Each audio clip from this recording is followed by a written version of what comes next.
नमस्कार दोस्तों, मैं doctor SP Dey, consultant homoeopathic physician from Siliguri, West Bengal, Bharat से आपके लिए मेरे चैनल हेल्थ हीलिंग होम्योपैथी में आज का टॉपिक लेके आया हूं। वो है मल्टीपल स्क्लेरोसिस।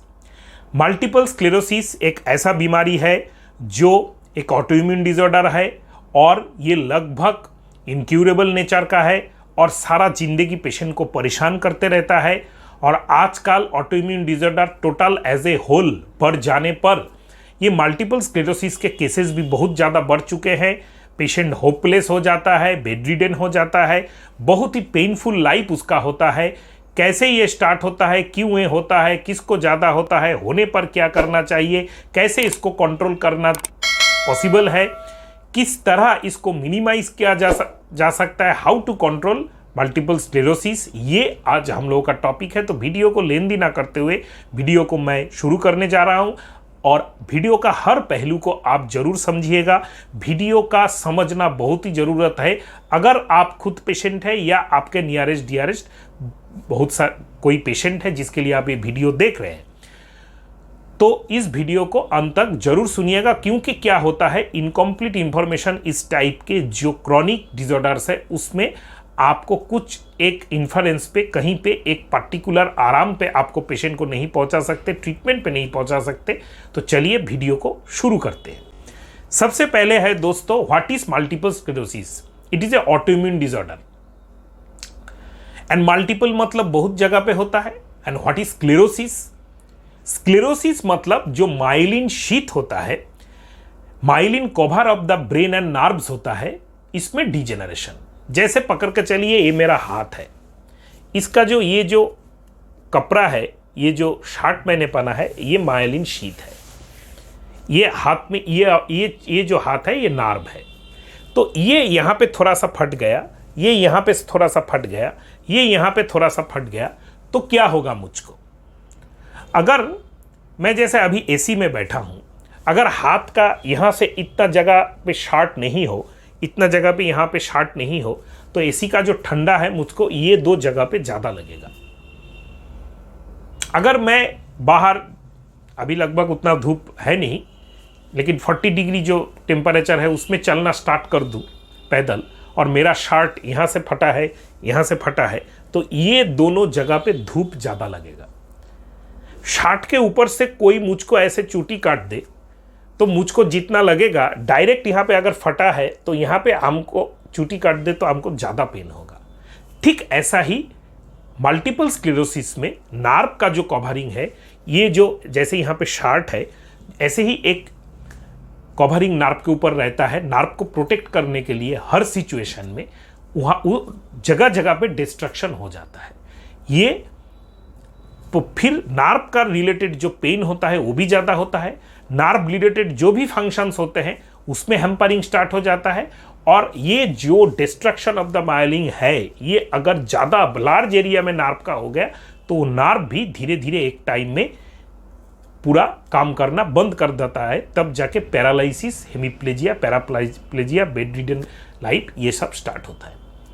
कहाँ पे मल्टीपल स्क्लेरोसिस है? शरीर में कहीं पे भी हो सकता है। क्यों होता है? It is a autoimmune disorder. और what is autoimmune disorder? Autoimmune disorder मतलब आपका शरीर का एक प्रोटीन आपके शरीर के अगेंस्ट में काम कर रहा है। क्यों काम कर रहा है, इसका कोई भी 100% आंसर आज तक कॉन्फर्म नहीं हो रहा है। बहुत सारे थ्योरी है कि जेनेटिकली होता है, हेरिडिटरी होता है, जेनेटिक म्यूटेशन के कारण होता है तो है बहुत कुछ, लेकिन फिक्स्ड जो कारण कोई भी ऑटोइम्यून डिसऑर्डर कब स्टार्ट होता है, क्यों स्टार्ट होता है, ये नहीं कर जा सकता। जैसे ये न्यूरोलॉजिकल डिसऑर्डर है, इसमें मल्टीपल स्क्लेरोसिस होता है। वैसे ही ऑर्थोपेडिक्स में, र्यूमेटोलॉजी में, जैसे र्यूमेटॉइड आर्थराइटिस ऑटोइम्यून डिसऑर्डर होता है, एंकाइलोजिंग स्पॉन्डिलाइटिस ऑटोइम्यून डिसऑर्डर होता है, सिस्टेमिक लूपस एरिथ्रोमेटोसिस जिसका कुछ ही दिनों पहले मैंने वीडियो डाला है, वो भी ऑटोइम्यून डिसऑर्डर होता है, रेटस सिंड्रोम वो भी ऑटोइम्यून डिसऑर्डर होता है। स्किन में चले जाएं, सफ़ेद दाग का जो हम लोग क्षेती बंगाली में बोलते हैं, सफ़ेद दाग का जो प्रॉब्लम है वो आपका ऑटोइम्यून डिसऑर्डर होता है। सोरियासिस का जो प्रॉब्लम, ल्यूकोडर्मा विटिलिगो, सफेद दाग का प्रॉब्लम ऑटोइम्यून डिसऑर्डर, सोरियासिस का प्रॉब्लम ऑटोइम्यून डिसऑर्डर होता है। ऐसे बहुत सारे स्किन डिसऑर्डर होता है जो ऑटोइम्यून डिसऑर्डर होते हैं। हेयर्स पे चले जाए, नॉर्मल बालों का झरना आम है, male type female type baldness होता है, नॉर्मल होता है। लेकिन अगर ऐसे गोल करके सार्कमस्क्राइब एरिया में आपका बाल चला गया, जिसको एलोपेशिया एरियाटा बोलता है, इसको ऑटोइम्यून डिसऑर्डर होता है। तो हर सिस्टम में बॉडी का ऑटोइम्यून डिसऑर्डर हो सकता है। इसमें कोई वायरस का, बैक्टीरिया का, हार्मोन का रोल नहीं होता है। इसमें डिजेनरेशन प्रोसीड्यूर का रोल बाद में होता है। इसमें स्टार्टिंग में सबसे इंपॉर्टेंट जो है वो है आपके शरीर का एक प्रोटीन आपके शरीर के अगेंस्ट में काम करेगा, तब जाके आपका ये बीमारी होगा। और इसका कोई शुरुआत, कोई कारण फिक्स से बोला नहीं जा सकता। अक्सर हम लोग देखते हैं कि फीमेल प्रीडोमिनेंस होता है मल्टीपल स्क्लेरोसिस में। फीमेल में ज़्यादा मल्टीपल स्क्लेरोसिस देखा जाता है। 20 से लेकर 50 मतलब मिडिल एजेड फीमेल्स में ज़्यादा अटैक करता है। सबसे ज़्यादा 50 होने के बाद फ्रेश ऑटोइम्यून और मल्टीपल स्क्लेरोसिस का केसेस बहुत कम दिखने को मिलता है। और यहाँ पे स्ट्रेस का एक फैक्टर होता है। देखिए दोस्तों, अगर साइकोलॉजिकली आजकल ये कुछ रिसर्च में ये मान चुका है मॉडर्न साइंस के स्ट्रेस, एंजाइटी, टेंशन, डिप्रेशन, दुख, ग्रिप, ये सब आपका एक बहुत ऑटोइम्यून डिसऑर्डर को प्रोवोक करता है। ये ऑटोइम्यून डिसऑर्डर को करता है कि नहीं करता है, इससे भी इंपॉर्टेंट है अगर ये सब फैक्टर आपके लाइफ में रहा और ये अनकंट्रोलेबल हो गया, तो अगर आपको ऑटोइम्यून डिसऑर्डर होने का या अगर पहले से है उसको बढ़ जाने का बहुत ही ज़्यादा आसार होता है, बहुत ही ज़्यादा संभावना होता है। तो ये मल्टीपल स्क्लेरोसिस है। क्या लक्षण है इसके, क्या सिम्टम्स इसके हैं? देखिए, नामनेस और वीकनेस इन हैंड्स और टिंगलिंग सेंसेशन, मतलब हाथ ठीक से पावर नहीं मिल रहा है, कहीं पे झुंझुनाहट सा लगा रहता है, इलेक्ट्रिक शॉक लाइक सेंसेशन कोई कारण के बिना ही आपका हो रहा है, लैक ऑफ कोऑर्डिनेशन, आप हाथ उठाने का कोशिश कर रहे हैं, उठ नहीं रहा है, किस चीज़ को पकड़ने का कोशिश कर रहे हैं, गिर रहा है, अनस्टेडी चल रहे हैं, अनस्टेडी गाइड, आप चल रहे हैं तो स्टेडी नहीं चल रहे हैं, इधर उधर पैर हो रहा है। तो ये सब अर्ली सिम्टम्स होते हैं। और एडवांस में अगर आपका ट्रीटमेंट ठीक से ना हो, आपका लाइफस्टाइल मॉडिफिकेशन ठीक से ना हो, आपका मल्टीपल स्क्लेरोसिस कंट्रोल में ना हो, तो आपका लॉस ऑफ विजन भी हो सकता है, ब्लरी विजन भी हो सकता है, डिमिनिश सेक्सुअल पावर भी हो सकता है, diminish bowel movement, bladder movement, ये सब भी, यूरिन और डिफिकेशन में प्रॉब्लम, ये सब हो सकता है। साइक्रियाटिक सिम्टम्स आ सकता है, मूड स्विंग हो सकता है, स्पीच डिफिकल्टी, बात बंद हो जा सकता है। एडवांस केसेस में हम लोग देखते हैं कि कभी कभी पेशेंट बेड रिडन हो जाता है, बात नहीं कर सकता, हाथ नहीं उठ सकता, खा नहीं सकता। ये एडवांस केसेस में होता है। अर्ली जो सिम्टम्स मैंने बताया ऐसा होता है। तो ये टोटल मल्टीपल स्क्लेरोसिस का सिनेरियो है। इसको कॉन्फर्म कैसे किया जाता है? आज बहुत ही ईजी टेक्निक आ गया है। एमआरआई करके हम लोग कॉन्फर्म कर सकते हैं, वहाँ पे लिखा रहता है कि मल्टीपल स्क्लेरोसिस इफेक्ट हो चुका है। और एक कॉन्फर्मेशन है, वो है सीएससी, लंबर पंक्चर करके सेरिब्रोस्पाइनल फ्लूइड, जो दिमाग का आउटर कवरिंग है इसमें, और स्पाइन का आउटर कवरिंग में जो सेरिब्रोस्पाइनल फ्लूइड सीएसएफ रहता है, उसको स्टडी करना पैथोलॉजिकली, उसमें भी कॉन्फर्म डायग्नोसिस होता है। तो इसका ट्रीटमेंट क्या है? सबसे इंपॉर्टेंट बात जो मैंने अभी कह भी दिया है इस वीडियो में, वो है स्ट्रेस रिडक्शन आपको करना ही करना है। आप योगा कीजिए, मोटिवेशनल वीडियो देखिए, मोटिवेशनल बुक पढ़िए, मोटिवेशनल कुछ भी काम कीजिए, खुद को क्रिएटिव कुछ काम में, खुद को बिजीनेस अब लाइफ बढ़ा दीजिए। ऐसे करके आपको स्ट्रेस रिडक्शन करना है। इसके लिए मेरे चैनल पे एक प्लेलिस्ट है, हील योर माइंड, उसमें बहुत सारे वीडियोस है। खास करके एक वीडियो का नाम मैं बोलूँगा इस संदर्भ पे, वो है 3 सूत्रस फॉर एमडी मेंटल डिसऑर्डर। 3 ऐसे पॉइंट्स मैंने उस वीडियो में डिस्कस किया है, जो नॉर्मल भी कोई इंसान या साइक्रियाटिक पेशेंट या कोई भी इंसान देख ले, समझ ले, तो अपना stress level, anxiety level, panic level, कोई भी मेंटल इलनेस लेवल को खुद से घर में विदाउट मेडिसिन कम करना स्टार्ट कर सकता है। 3 सूत्रस फॉर एवरी मेंटल डिसऑर्डर, ये वीडियो को आप जरूर देखिए। सर्च करने के लिए आप मेरे चैनल में जाइए, प्लेलिस्ट में जाइए, हील योर माइंड प्लेलिस्ट में जाइए, वहाँ पे आपको ये वीडियो मिल जाएगा। या डायरेक्ट वीडियो का नाम देके साथ कीजिए, 3 सूत्रस for every mental disorder by doctor SP Dey, YouTube में आपको मिल जाएगा। नेक्स्ट आपका है डाइट। मेरे चैनल पे और एक वीडियो है, बहुत ही अच्छा वीडियो है, मैक्सिमम ऑटोइम्यून डिजीज में वो डाइट आपको बहुत ही काम का लगेगा। भले ही कि वीडियो का टाइटल है arthritic diet. Search on YouTube arthritic diet by doctor SP Dey. वो जो डाइट है वो किसी भी ऑटोइम्यून प्रॉब्लम के लिए हो, स्किन डिजीज हो, आर्थराइटिस कोई भी टाइप का, जैसे पॉलीआर्थराइटिस हुआ, रूमेटॉइड आर्थराइटिस हुआ, एंकाइलोजिंग स्पॉन्डिलाइटिस हुआ, मल्टीपल स्क्लेरोसिस हुआ, कोई भी आपका ऑटोइम्यून डिजीज का डाइट वो ही होना चाहिए जो आर्थराइटिक डाइट बोल के जो मेरा चैनल पे वीडियो है, वीडियो को जरूर देखिए, आपको बहुत ही काम का लगेगा। क्योंकि रूमेटॉइड कोई भी ऑटोइम्यून डिजीज का डाइट मोर और लेस सेम रहता है।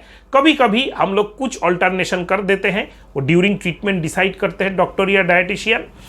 नेक्स्ट हम लोगों का जो एक्सरसाइज पार्ट है मल्टीपल स्क्लेरोसिस में, जैसे yoga, meditation, light to moderate exercise का बहुत ही रोल है। इससे बॉडी का स्ट्रेस लेवल कम होता है, पॉजिटिव हार्मोन बॉडी में अच्छा रहता है, ये आप जरूर कीजिएगा। मेडिटेशन, प्राणायाम वगैरह जरूर कीजिएगा।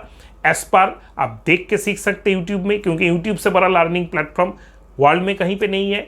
अच्छा वीडियो सर्च करने का जो नियम है उसको पालन कीजिएगा। ऑथेंटिक सोर्स, जिस आदमी का वीडियो आप देख रहे हैं, कोई भी योगा, मेडिटेशन, प्राणायाम, वो कितना ऑथेंटिक है, उसका कितना काम अच्छा वो कर रहा है अपने फील्ड में, ये समझ के आप वीडियो को देख के सीखिएगा। कोई भी वीडियो डाल देता है यूट्यूब में, जैसे होम्योपैथी के मेरे ही शहर के क्वाक डॉक्टर्स हैं, मतलब नॉन ऑथेंटिकेटेड डॉक्टर हैं, वो वीडियो में कैंसर ठीक करने का डिमांड कर रहे हैं, तो दो भाई बैठ जाते हैं स्टेथो गला में लगा के, इस पार उस पार, आपको मैं नाम नहीं बोल सकता, ओपन प्लेटफॉर्म में देखिएगा, वो सब कुछ बीमारी ठीक करने का ऐलान कर रहे हैं यूट्यूब में। तो ऐसा वीडियो मत देख लीजिएगा। वीडियो थोड़ा सा ऑथेंटिक लोग का जो क्वालिफाइड है और जिसके चैनल में एविडेंस है बहुत सारे कि वो ये चीज़ को ठीक कर सकते हैं, ऐसे वीडियोज़ आप देखिएगा। हर चीज़ को ठीक करने का दवाई से जो दावा करते हैं, बहुत ही झूठा दावा करते हैं। जैसे हम लोग कभी भी नहीं बोल सकते कि मल्टीपल स्क्लेरोसिस का कोई भी परमानेंट क्योर है, हम लोग नहीं बोल सकते, क्योंकि इसको कंट्रोल किया जा सकता है। हाँ, कंट्रोल करते करते अभी मैं होम्योपैथी में आ रहा हूँ, होम्योपैथी में इसका क्या स्कोप है, तो इसी प्रसंग में मैं बोल देता हूँ कि हम लोग होम्योपैथी में मल्टीपल स्क्लेरोसिस को कंट्रोल कर सकते हैं। और आर्ली पेशेंट्स अगर कुछ लक्षणों में हम लोगों के पास आ जाए, हम लोग उसका नार्व स्टडी हुआ, एमआरआई हुआ, लंबर पंक्चर करके सीएसएफ स्टडी हुआ, ये सब करा के कन्फर्म हो जाते हैं कि मल्टीपल स्क्लेरोसिस पॉजिटिव है, तो पेशेंट अगर आर्ली सिम्टम्स में हम लोग के पास आते हैं तो हम लोग पेशेंट को काफ़ी हद तक ठीक कर देते हैं। इसको छोड़ के बहुत सारे पेशेंट्स हम लोगों के पास आते हैं, बहुत दिन केमिकल मॉडर्न मेडिसिन का ले चुके हैं और इम्यूनोसप्रेसिव ड्रग्स, स्टेरॉइड्स वगैरह ले चुके हैं, उसके बाद आते हैं, तो उन लोगों को भी diet and lifestyle change with homeopathy constitutional miasmatic treatment से हम लोग काफ़ी हद तक ठीक कर देते हैं। लेकिन ये ट्रीटमेंट लाइफ लॉन्ग चलेगा, और अगर आप आर्ली किसी अच्छे एक्सपीरियंस्ड होम्योपैथ के पास जाते हैं तो ऐसा हो सकता है कि 1-2 साल ट्रीटमेंट चलने के बाद आपका काफ़ी आराम हो जाए और कुछ दिन आप खाली लाइफस्टाइल मॉडिफिकेशंस के ऊपर चल सकते हैं, आपका मेडिसिन बंद हो जाए, लेकिन फिर भी मेडिसिन लग सकता है लाइफ में कभी भी, ये आपको समझना है। अक्सर पेशेंट्स हम लोगों को पूछते हैं, डॉक्टर साहब ये 100% क्योर है, गारंटी है? मेडिकल साइंस में कोई भी पेशेंट, कोई भी बीमारी का ये जो टर्म है हम लोग यूज़ नहीं कर सकते, लेकिन हम लोग जो ट्रीटमेंट करते हैं अच्छे अच्छा होने के लिए ही ट्रीटमेंट करते हैं। बीमारी को पहले कंट्रोल करना साइंटिफिकली, खुद में वो चेंजेस लाना लाइफस्टाइल मॉडिफिकेशंस के द्वारा, फिर जाके एक जगह पे ऐसा होगा, टाइम आएगा जो लगभग क्योर के इक्विवेलेंट होगा। तो कोशिश करेंगे हम लोग जरूर हर पेशेंट को अच्छा करने के लिए।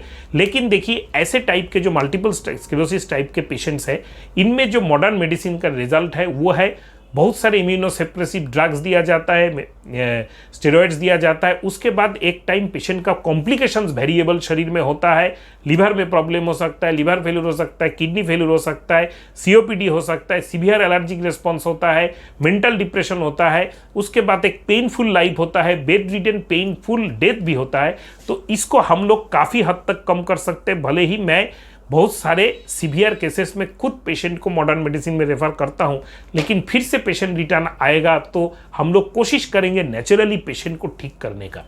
ये एक बहुत ही, कोई यहाँ पे विरोध नहीं है। अगर आपका कंडीशन ऐसा है कि आपका अभी कोई सीरियस मॉडर्न मेडिसिन का ट्रीटमेंट चाहिए तो हम लोग रेफर कर देते हैं, मैं तो काफ़ी करता हूँ। लेकिन अगर अर्ली है आपका डिजेनरेटिव ये जो प्रोसीड्यूर है, जो ऑटोइम्यून डिजेनरेटिव प्रोसीड्यूर है मल्टीपल स्क्लेरोसिस, इसको रोका जा सकता है नेचुरली। और ये होम्योपैथी में अक्सर होता है, हम लोग करके दिखाते हैं, क्योंकि इसमें कॉन्स्टिट्यूशनल एंटीमायोस्मेटिक ट्रीटमेंट पेशेंट को देना है।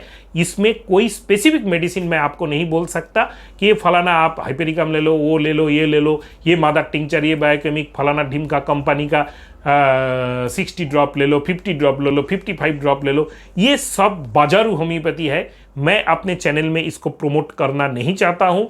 इससे पेशेंट का कुछ हद तक लोकल सिम्टम्स कम हो सकता है, कोई भी बीमारी में ऐसे टाइप के सीरियस बीमारी में रोक नहीं लग सकता, पेशेंट ठीक नहीं हो सकता, साइड इफेक्ट्स कॉम्प्लिकेशंस ये कम नहीं हो सकता। इसके लिए प्योर कॉन्स्टिट्यूशनल होम्योपैथिक ट्रीटमेंट आपको लेना चाहिए किसी भी एक एक्सपीरियंस क्वालिफाइड होम्योपैथ के पास।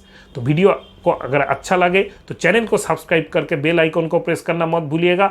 और अगर आप कुछ जानना चाहते हैं तो वीडियो के कमेंट बॉक्स में कमेंट करना मत भूलिएगा दोस्तों। नमस्कार।